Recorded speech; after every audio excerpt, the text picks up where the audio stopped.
Iya, aku bingung deh. Aku maksud dari landasan teori kewarganegaraan urgensi sama dinamikanya, atau aku tanya Sasa aja ya. Halo Sasa. Halo. Aku kan lagi bingung nih. Iya, Aku pengen nanya sama kamu tentang pendidikan kewarganegaraan. Apa sih urgensi sama dinamika dari kewarganegaraan itu? Kamu bisa jelasin ke aku nggak? Aku bisa tolong jelasin. Urgensi kewarganegaraan itu membentuk warga negara yang cerdas dan berkarakter, terus menanamkan rasa kebangsaan dan cinta tanah air. Kalau landasan kewarganegaraan itu sosiologisnya tumbuh dari nilai-nilai sosial budaya masyarakat. Historisnya itu berasal dari perjuangan bangsa dan amanat konstitusi. Kalau di dinamika kewarganegaraannya itu mengalami banyak perubahan, yaitu kurikulum, metode, materi, dan evaluasi. Dipengaruhi oleh perkembangan zaman, teknologi, globalisasi, dan isu-isu aktual seperti HAM dan demokrasi. Seperti itu. Oh, berarti ini hampir sama dong sama yang materi aku. Iya. Terus aku mau nanya nih, Iya, boleh. tentang nilai-nilai yang terkandung dan tantangan apa aja sih dalam kewarganegaraan itu? Oh ya udah, ini langsung Sasa, aku jelasin sama kamu.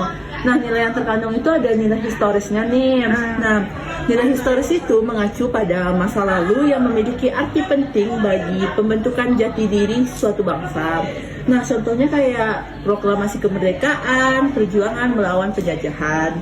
Nah, yang kedua nih, kewarganegaraan memiliki nilai politis, yaitu nilai politis ini berkaitan dengan ide, kebijakan, sistem yang memengaruhi kekuasaan dan pemerintahan. Contohnya seperti kayak demokrasi, kedaulatan rakyat, dan konstitusi. Nah, yang ketiga yakni nilai sosiologis. Nah, nilai sosiologis ini berhubungan dengan kehidupan masyarakat dan norma sosial.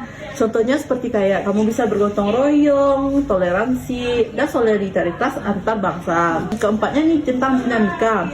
Nah, dinamika itu memiliki nilai yang tidak bersifat statis, tapi berkembang mengikuti zaman dan kebutuhan masyarakat. Tantangan yang kita hadapi itu bisa dari krisis identitas, yaitu luntur atau hilangnya nilai-nilai asli akibat arus budaya asing. Yang kedua, yakni korupsi dan penyalahgunaan kekuasaan, yaitu mengurus nilai politis dan kepercayaan publik. Yang ketiga yaitu kurangnya edukasi sejarah. Nah, jadi gini nih materi aku. Sekarang kamu kan kita udah saling paham nih gimana tentang tugas kita. Terima kasih ya. Iya, Sasa.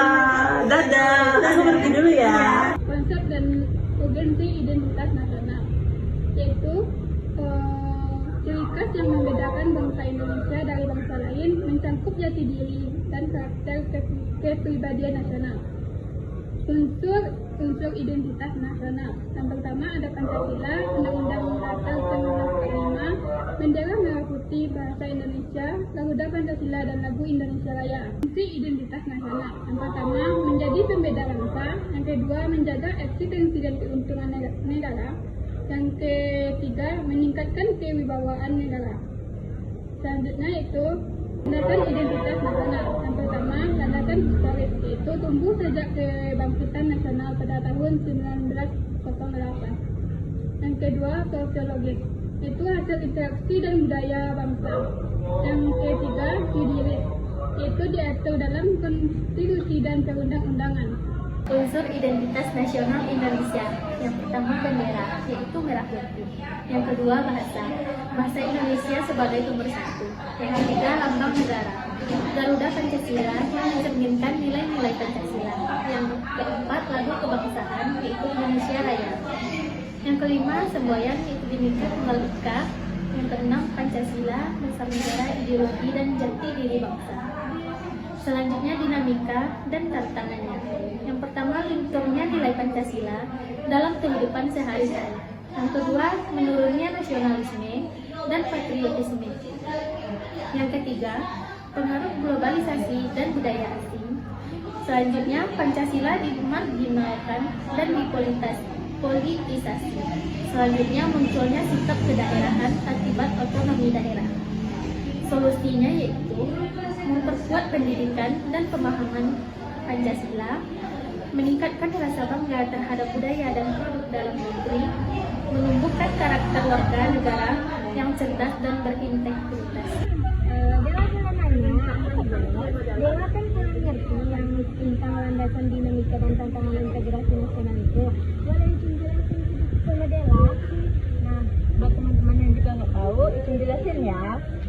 Integrasi nasional merupakan suatu kepersatuan keberagaman bangsa Indonesia menjadi satu kesatuan.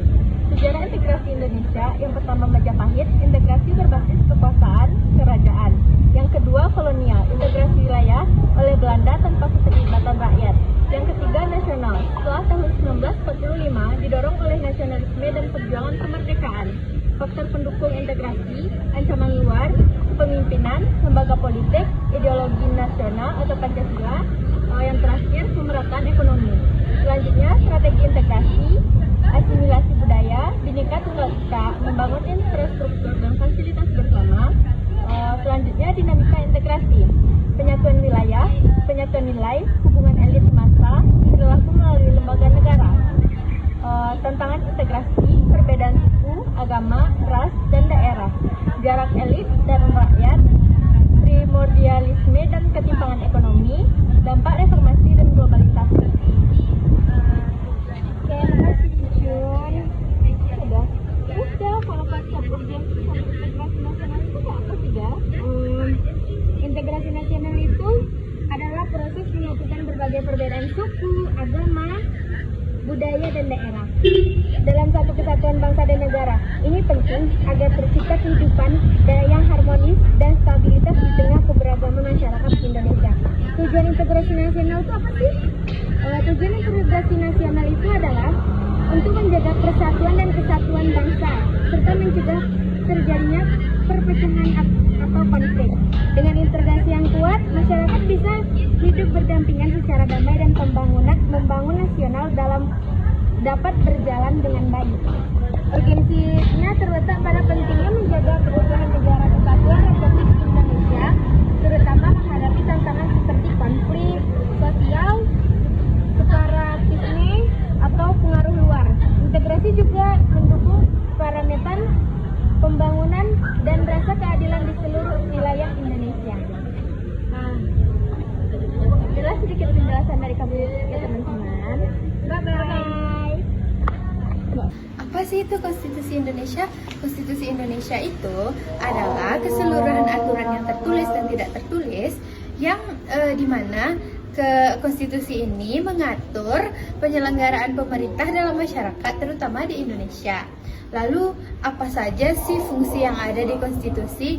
Fungsi yang ada di konstitusi ini dapat membatasi kekuasaan negara, mengatur hubungan antar negara dan warga negara, serta sebagai alat atau alat kontrol atau fondasi sosial dalam pembaruan masyarakat. Susunan lembaga negara Republik Indonesia itu seperti apa sih? Susunannya itu sudah terstruktur menurut kelembagaan negara setelah amandemen di dalam Undang-Undang Dasar 1945. Mungkin itu saja yang dapat saya sampaikan dari apa itu Konstitusi Indonesia. Sekian, terima kasih. Kalau mahasiswa tahun 2025, kalian bingung mau kuliah di mana? Di Universitas Muhammad Nasir Bukit ini saja. Di sini sudah terdapat dua fakultas. Pertama ada Fakultas Ilmu Kesehatan, yang kedua ada Fakultas Ilmu Sosial dan Humaniora. Tiga program di Fakultas Sosial, yang pertama administrasi publik, yang kedua akuntansi, yang ketiga hukum. Nah, kalian bingung nih mau masuk program studi apa? Kalau aku sih saranin ayo bergabung ke program studi administrasi publik karena pembelajaran kami sangat efektif dan menyenangkan. Nah, untuk jadwal pendaftarannya itu ada gelombang 1 sampai gelombang 3. Dan gelombang 1 tidak dikenakan biaya apapun. Gelombang 2 dikenakan biaya 100.000. Kalau gelombang 3 dikenakan biaya 200.000. Nah, tunggu apa lagi? Mari bergabung bersama kami di program administrasi publik di Universitas Muhammad Nasir. Kami tunggu ya.